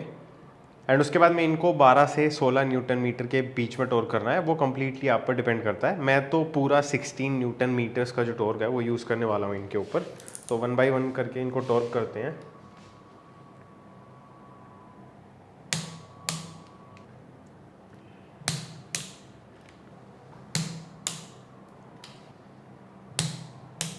There we go. उसके बाद में लगाना है इन आइडेंटिकल 5 मिलीमीटर एलन हेड के बोल्ट्स को। तो ये एक तो यहाँ पर लगेगा और हम इसको टाइट कर देंगे। एंड दूसरा जो है वो यहाँ पर लगेगा और इसको भी यहाँ पर टाइट करना है। एंड अब बारी आती है हमारी जो टाइमिंग चैन है उसको लगाने की। लेकिन उससे पहले कुछ चीज़ें अब हम समझ लेते हैं, क्योंकि अब जो असली जो बदलाव है ना वो अब होगा। ये तो हमने सिंपली चेंज कर दिया, कोई जुगाड़ नहीं करना पड़ा, बट अभी हमें थोड़ी सी चीज़ें अपने हिसाब से कस्टमाइज़ करनी पड़ेंगी। तो उसके लिए सबसे पहले हम ये जो सेटअप है इसको डिच करेंगे। तो टेंशनर प्लेट एंड जो रोलर है गाइड रोलर वो हमारे किसी काम का नहीं है। साथ ही साथ जो पुश रोड है वो, उसके ऊपर का पैड और ये इसके बारे में बताता हूँ। स्प्रिंग जो है ये जुगाड़ करके लगाई हुई है, जो असली स्प्रिंग आती है वो भी अपनी किसी काम की नहीं है। एंड ये जो बोल्ट है ये बेसिकली यहाँ पर लगता है, तो ये तो गायब ही हो गया। तो ये बोल्ट और इसका एक क्रश वॉशर होता है एल्यूमिनियम का, वो हमारे किसी काम का नहीं है। अब ये जो रोलर है ये यहाँ पर लगता है, बट इस मॉडल में नहीं आता था ये तो स्प्लेंडर का है। इस मॉडल में एक स्क्वायर शेप की गाइड आती है जिसको टाइमिंग पैड बोलते हैं, बिस्किट जैसा सा दिखता है वो। एंड उसके साथ दिक्कत ये थी कि उसके साथ जो इस इंजन की टाइमिंग की नॉइज़ है वो जाती ही नहीं थी। तो काफ़ी सारे मैकेनिक भाइयों ने जो बिस्किट है उसको निकाला। उसको निकालने के लिए भी आपको हेड खोलना पड़ता था, तो पहले हेड खोलो फिर उसको निकाल के फेंको फिर ये लगाओ। तो इससे कुछ हद तक जो आवाज़ थी वो कंट्रोल हो जाती थी, बट ज़्यादा दिन ये भी सक्सेस नहीं था, इसलिए हम परमानेंट सोल्यूशन कर रहे हैं। तो अभी ये चीज़ें हमारे किसी काम की नहीं है। अब हम इस सेटअप पर शिफ्ट होने वाले हैं। तो हमारा जो टाइमिंग किट था उसमें एक तो वो गाइड आई थी जो कि हमने पहले लगा दी इस वाली साइड, एंड एक हमारा जो ये टेंशनर है ये आया है। मैंने पहले भी बताया था बट अभी फिर से समझ लो। और ये सारी चीज़ें आई हैं, आई मीन ये सब नहीं आया है, ना ही ये आए हैं बेसिकली, ये भी नहीं। अब हम शिफ्ट होने वाले हैं इस वाले सेटअप पर। तो ये कन्वेंशनल सेटअप है जो कि 100 सीसी में सक्सेसफुल था, सेमी वर्टिकल इंजन में सक्सेसफुल नहीं हुआ। सेमी वर्टिकल में ये सक्सेसफुल हुआ है। तो हमारा जो किट था उसमें एक तो गाइड आई थी जो कि हमने यहाँ लगा दी, बाकी के ये आइटम्स आए थे। तो अभी हम सबसे पहले ये जो गाइड है इसको लगाएंगे, एंड इसको लगाने के लिए थोड़ा सा करना पड़ेगा जुगाड़। वो जुगाड़ क्या है? वेल आप देखेंगे तो यहाँ पर जो हमारी टेंशनर की जो प्लेट है ये वाली, ये लगती थी, लेकिन इसके लिए तो ये सेटअप सही है, बट ये जो गाइड हमें लगानी है ये इस साइड से हम नीचे की तरफ कुछ ऐसे लगाएंगे। तो इसको प्लेन सरफेस चाहिए पीछे, लेकिन इसमें आप देखेंगे तो दो उभरे हुए हिस्से हैं। सबसे पहले नीचे की साइड एक उभरा हुआ हिस्सा है थोड़ा सा, फिर ये जो रीइंफोर्समेंट है बैरिंग की रिसेस के लिए वो उभरा हुआ है। तो इनको हमें फ्लैट करना पड़ेगा, लेकिन लकीली ये जो सेटअप है ये कुछ इस तरीके से है कि इनको हमें फ्लैट करने के लिए घिसना नहीं पड़ेगा, उल्टा ये जो नीचे दबा हुआ हिस्सा है इसको ऊपर उठाना है। तब हमारी जो ये गाइड है ये लेवल में आ जाएगी जो हमारा टेंशनर का होल है उसके। और हम चाहते हैं कि इसका ये जो हिस्सा है ना इस पर टेंशनर आके लगे, तो ये सारा का सारा जो सेटअप है वो एकदम परफेक्टली अलाइंड है। इसमें जस्ट हमें इस हिस्से को उभारना है। उसके लिए हम क्या करेंगे, उसके लिए हम ये दो वॉशर्स यूज़ करेंगे। इनकी थिकनेस का अगर आपको आइडिया लगे तो लगा लो, बाकी आप एक्सपेरिमेंट कर करके भी मतलब 2-4 वॉशर्स लगाए ट्राई करोगे ना तो आप समझ जाओगे। तो सबसे पहले छोटा वॉशर लगाएंगे जो कि नीचे वाला जो हिस्सा है उसके उभार को बराबर करेगा, एंड फिर लगाएंगे ये बड़ा वाला वॉशर, तो ये इसके बराबर ले आएगा। तो अब ये लेवल जो है वो कुछ इस तरीके से हो गया है कि इसको पीछे फ्लैट सपोर्ट मिल जाएगा। एंड इसके लिए फ्लैट सपोर्ट इसलिए ज़रूरी है बिकॉज हम चाहेंगे कि ये जब लग जाए ना तब ये फ्री चले। अगर आपने अलग इंजन्स किए हैं और बाइक्स के जिनमें ये वाला सेटअप आता है तो उसमें आपने देखा होगा कि जो टेंशनर की साइड वाली जो गाइड होती है ना वो फ्री रहती है। तो हम चाहते हैं कि ये फ्री रहे, ये मतलब यहाँ पर लगी रहे बट ये हिल सके। अगर ये हिल नहीं पाएगी तो ये काम नहीं करेगी, फिर कोई फ़ायदा नहीं है इस सेटअप को करने का। तो दैट इज़ वाई हमने ये वॉशर्स हैं ये लगाए हैं। और ये जो सेटअप है ये मैं प्रॉपरली पहले टेस्ट करके देख चुका हूँ। आपको भी, क्योंकि आपके पास अलग टाइप के वॉशर्स होंगे, तो उन वॉशर्स को लगा करके इसको टेस्ट करके देखना है अच्छे से, फिर असेंबली स्टार्ट करना। मैंने जब LH जो क्रैंकेस है वो खुला हुआ था तब इस गाइड को लगा करके प्रॉपर इसका फ्री मूवमेंट चेक किया था, सब कुछ परफेक्ट था, तभी मैंने ये जो असेंबली ये स्टार्ट की है और आप लोगों को दिखा रहा हूँ। तो अभी सबसे पहले जो गाइड है उसको हम इंसर्ट करते हैं। तो इसको कुछ इस तरीके से आप ऑल द वे अंदर की साइड पुश करिए, देयर वी गो। एंड अभी हम इसको थोड़ा सा रोटेट करेंगे, ट्विस्ट करेंगे बेसिकली, देयर वी गो। तो अभी हमारी जो गाइड है वो प्रॉपर अपनी प्लेस पर आ गई है। अब हमें क्या करना है, गाइड को यहाँ पर रखना है ऐसे, एंड अब इसमें जो बोल्ट लगेगा वो हमारा वही वाला बोल्ट है जो इस टेंशनर प्लेट को लगा के होल्ड किए हुए था, बट उसमें थोड़ा सा मॉडिफिकेशन करना पड़ा। तो सबसे पहले याद कर लो वो बोल्ट कैसा था, एंड अभी ये देखो। तो ये इसमें मैंने थोड़ा चेंज किया है, हालांकि आप चाहें तो इसको पूरा भी काट सकते हैं एंड फिर इसमें ये ग्राइंडर से कट लगा लेना ताकि जो स्क्रू ड्राइवर है उसकी हेल्प से आप इसको टाइट और लूज़ कर पाएँ। बट मैंने इसमें थोड़ा सा ये हिस्सा रखा है ताकि जो हमारी गाइड है उसको थोड़ा सा सपोर्ट मिल सके। हालांकि ज़रूरत नहीं है, ऊपर टाइमिंग की जो प्लेट है वो आएगी, लेकिन फिर भी मुझे क्लियरेंस मिल गई इतना घिसने के बाद, तो इसलिए मैंने इसको ऐसे कर दिया। अब काफ़ी भाइयों को तो समझ में आ गया होगा कि इसको घिसा क्यों है। जिनको समझ नहीं आया वो समझ लो कि ये जब 2 वॉशर हमने लगा दिए तो हमारा जो बोल्ट है वो लगेगा तो थोड़ा सा वो ऊपर उठ जाएगा।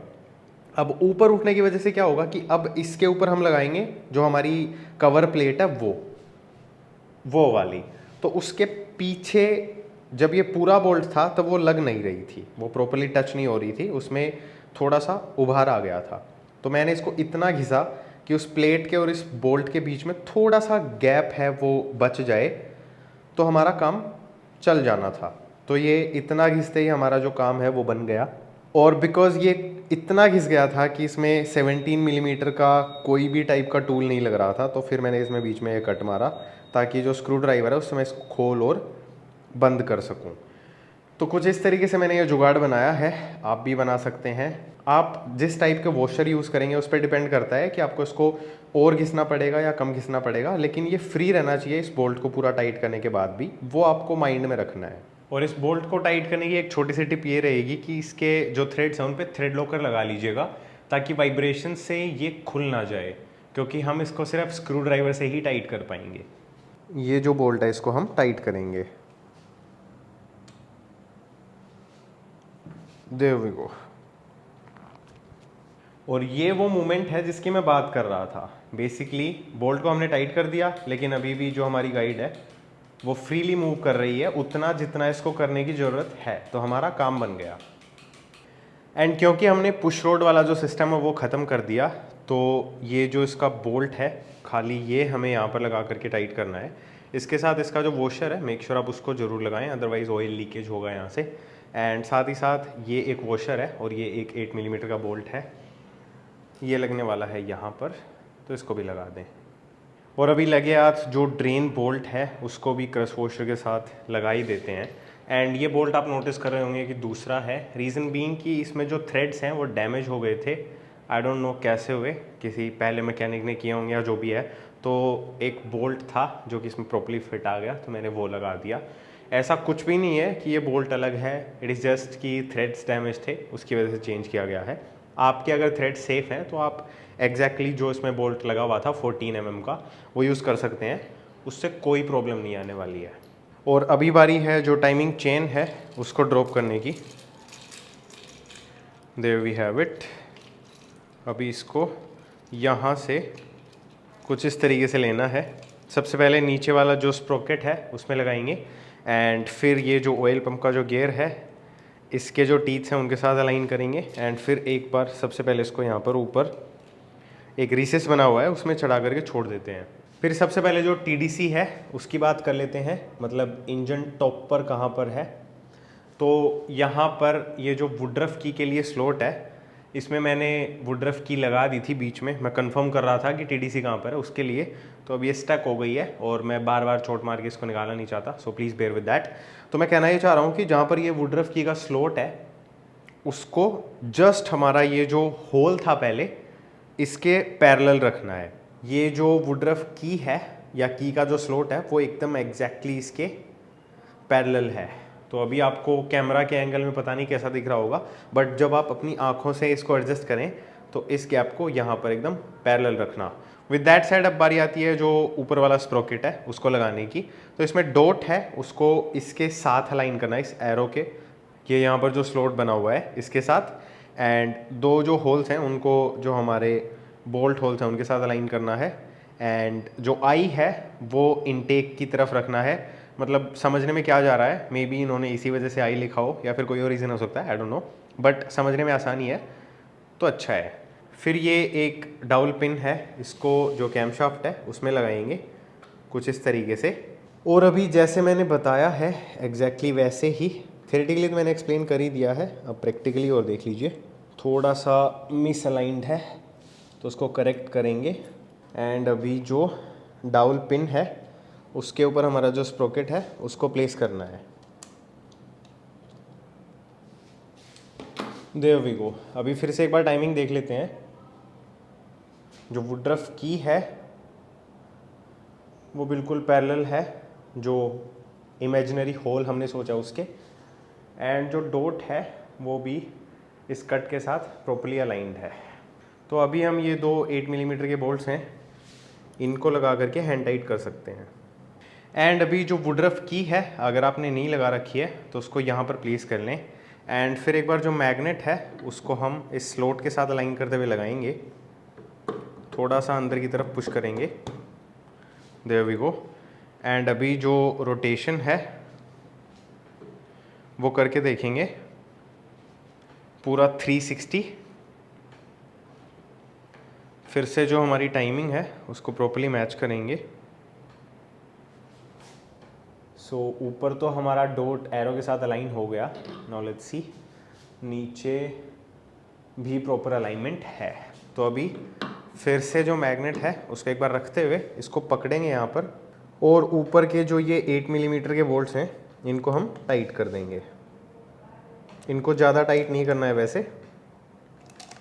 एक बार फिर से एक टर्न रोटेट कर लेते हैं।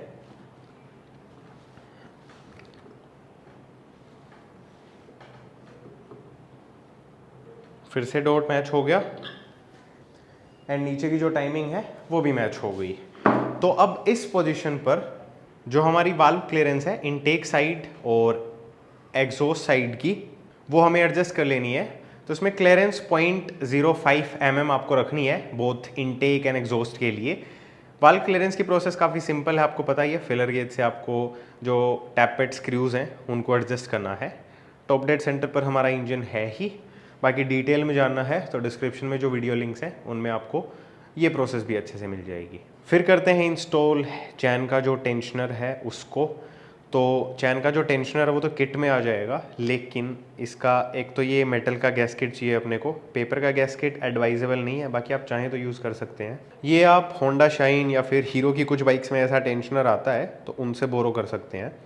फिर दो आपको इस टाइप के 10 मिलीमीटर के या फिर 8 मिलीमीटर के बोल्ट्स लेने हैं। मतलब हेड साइज से फ़र्क नहीं पड़ता है, जो थ्रेड्स हैं वो ऐसे होने चाहिए जो कि इसमें लग जाएं। फिर एक आपको छोटा 10 मिलीमीटर का बोल्ट लेना पड़ेगा एंड एक लेनी पड़ेगी रबर की रिंग। अब इसकी रिंग की साइज़ है वो इस साइज़ की होनी चाहिए, जो आउटर डायमीटर है। लगाऊंगा तब आप समझ जाएंगे, अभी के लिए इतनी सारी चीज़ें आपको जुगाड़नी पड़ेंगी। And once that is done तब आप जो टेंशनर है उसको लगा सकते हैं। तो सबसे पहले जो गैस्केट है उसको प्लेस करेंगे, फिर जो टेंशनर है उसको लगाएंगे एंड दोनों जो बोल्ट्स हैं उनको करेंगे टाइट। वैसे ये जो पार्ट्स मैं बता रहा हूँ ना, ये आपको ई कैटलॉग में पार्ट नंबर के साथ मिल जाएंगे जब आप 2018 या 19 मॉडल की आई स्मार्ट का जो कैटलॉग है वो देखेंगे। बट दिक्कत ये है कि सर्विस सेंटर पे ये पार्ट्स मिलना बहुत मुश्किल है, तो इसलिए मैंने जुगाड़ वर्ड यूज़ किया।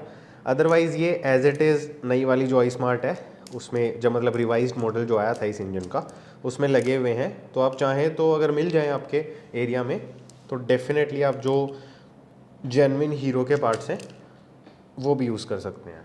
अभी हम टेंशनर का जो ये लॉक है इसको निकालेंगे और हमारा जो टेंशनर है वो रिलीज़ हो गया। अगर रिलीज़ ना हो तो हमें क्या करना है, एक बार मैं इसको फिर से लॉक पोजीशन में ले आता हूँ, थोड़ा सा इसको घुमाएंगे एंटी क्लॉकवाइज और फिर छोड़ देंगे। अब ये ऑटोमेटिकली एडजस्ट कर लेगा, इसको मैन्युअली हमें एडजस्ट करने की ज़रूरत नहीं है। फिर ये जो ओरिंग है ये लगेगी यहाँ पर इस स्लॉट में, तो इसकी साइज़ अब आप समझ गए होंगे, इस स्लॉट में प्रॉपर्ली फिट हो जाए वो साइज़। एंड फिर ये जो इसकी कैप का जो बोल्ट है वो लगाना है और इसको भी टाइट कर देना है। उसके बाद में जो टैपेट स्क्रू एडजस्टर्स की जो कैप्स हैं उनको, इनमें रबर रिंग्स लगती हैं, उनके साथ लगा करके टाइट करना है। फिर इस साइड ये जो एक कैप है इसको लगाना है। ये इसका गैस्केट है, इस पर ग्रीस लगाया मैंने थोड़ा, तो गैस्केट को इसके ऊपर रखते हुए अलाइन करेंगे एंड फिर इसको यहाँ पर लगा देंगे। फिर ये दो 8 मिलीमीटर के बोल्ट्स हैं, इनको कर देंगे टाइट। और ये एक 10 मिलीमीटर का बोल्ट है, इसका ये एक वॉशर है, इसको लगा करके इस होल में से इसको पास थ्रू कर देंगे। फिर लगा देते हैं स्पार्क प्लग को, फिर लगाते हैं इन दो ओरिंग्स को, जो कि एक तो यहाँ पर लगेगी एंड दूसरे वाली यहाँ पर। इन पे ऑयल है वो अच्छे से लगाना है, आप चाहें तो ग्रीस भी लगा सकते हैं ताकि ये अपने स्लॉट में फिक्स रहें, गिरे ना। फिर हमारी प्लेट है, इसकी ये ऑयल सील है, ये चेंज कर देनी है एंड जो रबर रिंग है वो भी नई डालनी है। तो अभी जो रबर रिंग है उसी को प्लेस करना है। There we go. उसके बाद में ये जो अप लिखा हुआ है ये बेसिकली हमें ऊपर की तरफ रखते हुए इन दोनों होल्स को यहाँ पर अलाइन करना है और इसको प्लेस कर देना है। और जो रबर की रिंग हमने इसके ऊपर जो लगाई है उसको ऑयल से लुब्रिकेट करना ना भूलें, ताकि इंस्टॉल करते टाइम उसके डैमेज होने के जो चांसेस हैं वो कम हों। फिर ये 2 स्क्रूज़ हैं, एक यहाँ पर और दूसरा वाला जो है वो यहाँ पर लगा करके टाइट करने हैं। फिर स्टार्टर को लगाएंगे तो ये जो ओरिंग है इसको ऑयल से लुब्रिकेट रखना है और इसको कुछ इस तरीके से यहाँ पर ऐसे स्लाइड करना है। फिर इसके 2 ये 8 मिलीमीटर के बोल्ट्स हैं, जो कि एक यहाँ पर लगेगा एंड दूसरा यहाँ पर लगने वाला है। एंड इस साइड वाला जो बोल्ट है उसके साथ ये जो ग्राउंड वायर है इसको लगाना नहीं भूलना है। और अभी बारी है जो हमारा फ्लाई व्हील है उसको लगाने की, और इसमें इस साइड एक ऑयल सील लगी रहती है, तो मेक श्योर आप उसको रिप्लेस करें। ये वाली जो साइड है ये हमारी इस वाली ऑयल सील में जाकर के लगेगी। और यहाँ पर एक छोटा सा कैच है, वो ये कि अगर आपने वुडरफ की है उसको निकाला नहीं है तो आपको निकालनी पड़ेगी, तो मैंने निकाल लिया है। अभी इसको कुछ इस तरीके से लगाना है एंड पुश कर देना है, दैट्स इट। फिर ये स्टार्टर का ड्राइव एंड ड्रिवन गियर है, इसको लगाते हैं। तो इसमें ये वाली जो साइड है ये अंदर रखेंगे, बारीक टीथ वाली साइड है उसको बाहर रखेंगे, इस स्लॉट को यहाँ पर लगाना है। बेसिकली कुछ इस तरीके से लगेगा ये। एंड फिर हमारा जो फ्लाई व्हील है उसको होल्ड करने के लिए ये एक स्टॉपर प्लेट लगती है, ये इसका 8 मिलीमीटर का बोल्ट है। तो ये प्लेट जो है वो यहाँ पर कुछ ऐसे लगेगी एंड फिर इसके ऊपर ये बोल्ट है, इसको टाइट करना है। फिर प्लेस करेंगे वुडरफ की को। तो अपने वाली जो वुडरफ की है वो थोड़ी सी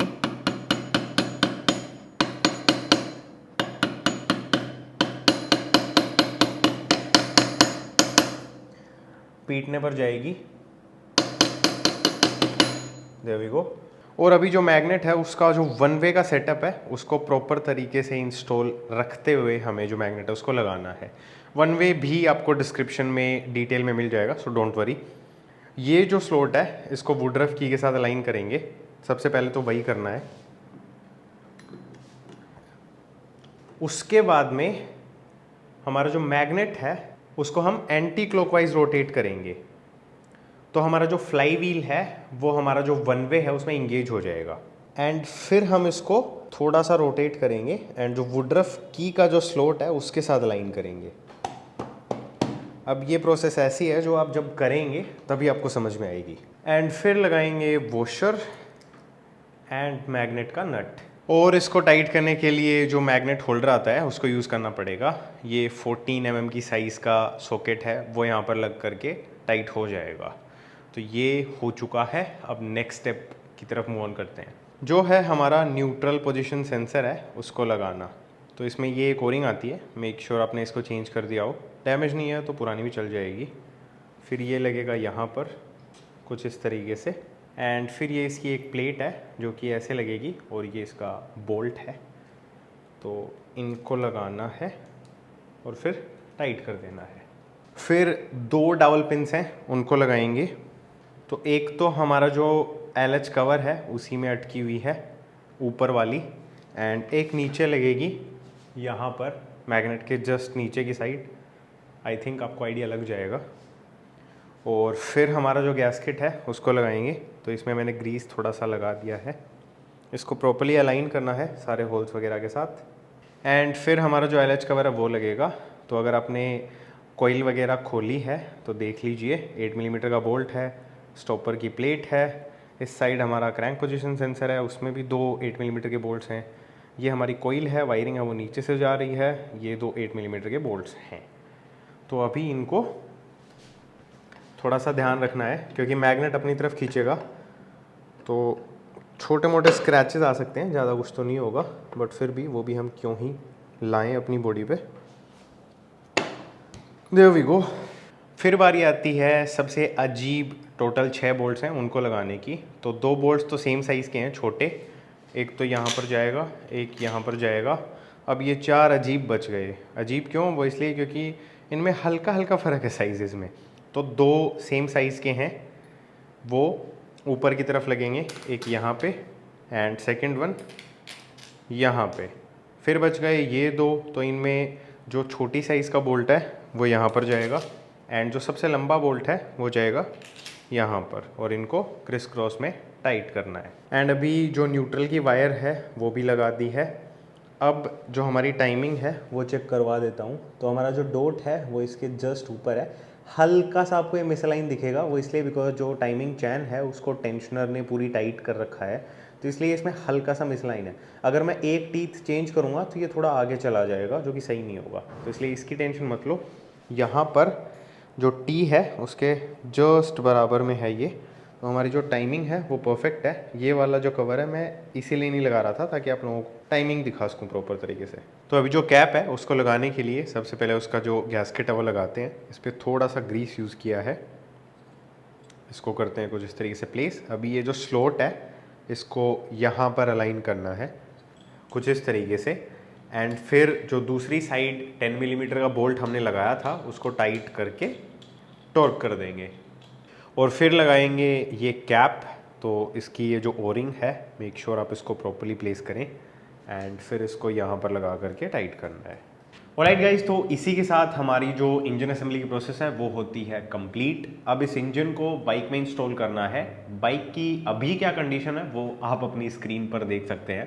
इस मोटरसाइकिल में बहुत ज़्यादा काम है, इसके इंजन में भी बहुत ज़्यादा काम था। एज आई टोल्ड यू, बहुत सारे नए पार्ट्स डले हैं। वैसे ही इस मोटरसाइकिल में भी ज़्यादातर पार्ट्स जो है वो डैमेज हो गए थे, सड़ गए थे, गल गए थे, तो सारे नए डाले हैं। अभी 8 साल ये बाइक चल चुकी है एंड होपफुली 8-10 साल ये बाइक और निकाल देगी, तो अपने पैसे ये बाइक वसूल कर देगी। इनफ ऑफ द टॉक, अभी जो इंजन है उसकी मैं फिटिंग करता हूँ, बाइक पूरी रेडी करता हूँ, एंड जो फाइनल बाइक का लुक है और जो फाइनल इंजन की साउंड है वो आप लोगों को सुनाता हूँ। ऑलराइट गाइस, तो ये रही पूरी असेंबल्ड बाइक। बाइक की असेंबली 101% कंप्लीट हो चुकी है। इसकी मैं टेस्ट राइड कर चुका हूँ, वॉशिंग हो चुकी है, बाइक डिलीवरी के लिए रेडी है। तो अब आपको सबसे पहले जो डिफरेंस है वो सुनाता हूँ। तो बिफोर की जो आवाज़ है वो आप एक बार चेक करिए।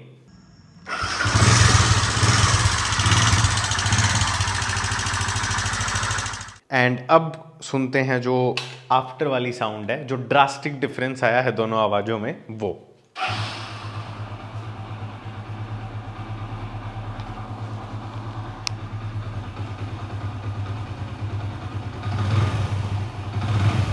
बहुत ही ज़्यादा जो है ड्रास्टिक डिफरेंस है, मतलब दिन रात का फ़र्क हो गया है। वो तो ऑब्वियस सी बात है, इतना काम हुआ है, इतने आइटम्स डले हैं तो होना ही था। लेकिन ओवरऑल भी बाइक काफ़ी शांत हो गई है। मैंने 5-6 ही आई स्मार्ट 110 देखी हैं इस वाले टाइम की, उनमें से सबसे ज़्यादा साइलेंट मुझे यही वाली लगी। तो हाँ, सिग्निफिकेंट डिफरेंस आया है, बाइक काफ़ी स्मूथ हो गई है, एंड चलाने में भी जो डिफरेंस है वो आप बिल्कुल फील कर सकते हैं। लेकिन जो इस बाइक के साथ जुड़ी हुई चीज़ है ना वो ये है कि इसका जो इंजन है उसके हेड में ऑयल नहीं पहुंचा था, उसी की वजह से इसमें सबसे ज़्यादा जो नॉइज़ है वो आई थी। क्योंकि हेड में ऑयल ना जाने की वजह से सारे जो मेटल के कंपोनेंट्स हैं ना वो सूखे चले, तो रोकर सीज हो गए, हमारी कैमशाफ्ट ख़त्म हो गई, एंड जो रोकर की जो पिन्स हैं वो चली गई, वाल्स में भी उस पर अच्छा खासा इम्पैक्ट पड़ा था, गाइड कट गई थी।